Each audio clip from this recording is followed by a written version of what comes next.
Sempat dikira hilang, ternyata Marshanda ditahan di RSJ Los Angeles selama 14 hari. Sempat dikabarkan menghilang di Los Angeles, Amerika Serikat, Marshanda ternyata ditahan di Rumah Sakit Jiwa RSJ selama 14 hari. Kini, sepulangnya dari Los Angeles, Marshanda pun menceritakan apa yang sebenarnya dialami. Marshanda bercerita bahwa kalau itu ia sedang sendirian di pantai tanpa membawa handphone. Saat perjalanan pulang, Marshanda tiba-tiba didatangi oleh polisi Amerika. Marshanda menyimpulkan sendiri bahwa ada yang melapor ke polisi Amerika soal dirinya yang dianggap menghilang tersebut. Hingga akhirnya, mantan istri Ben Kasyafani ini dibawa oleh polisi setempat.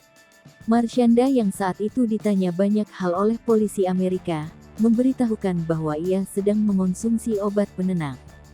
Lantas mengetahui hal tersebut, Marshanda dibawa ke rumah sakit jiwa di Los Angeles dan ditahan di sana sebagai pasien.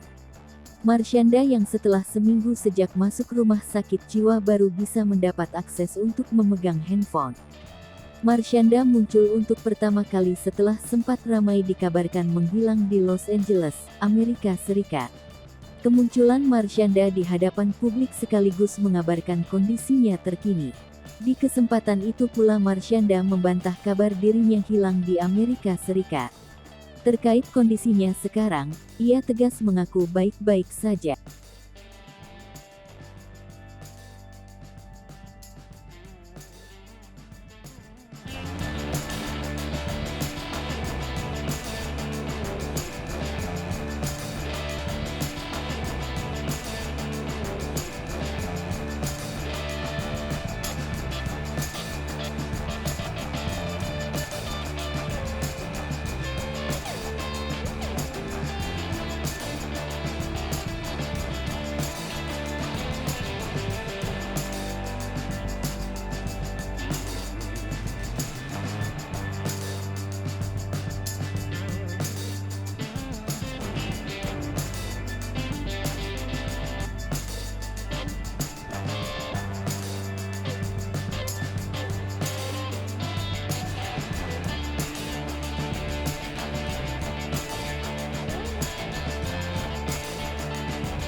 Hai pemirsa Sri Popo TV, jangan lupa komen, like, dan subscribe, serta tonton terus berita-berita terupdate lainnya ya.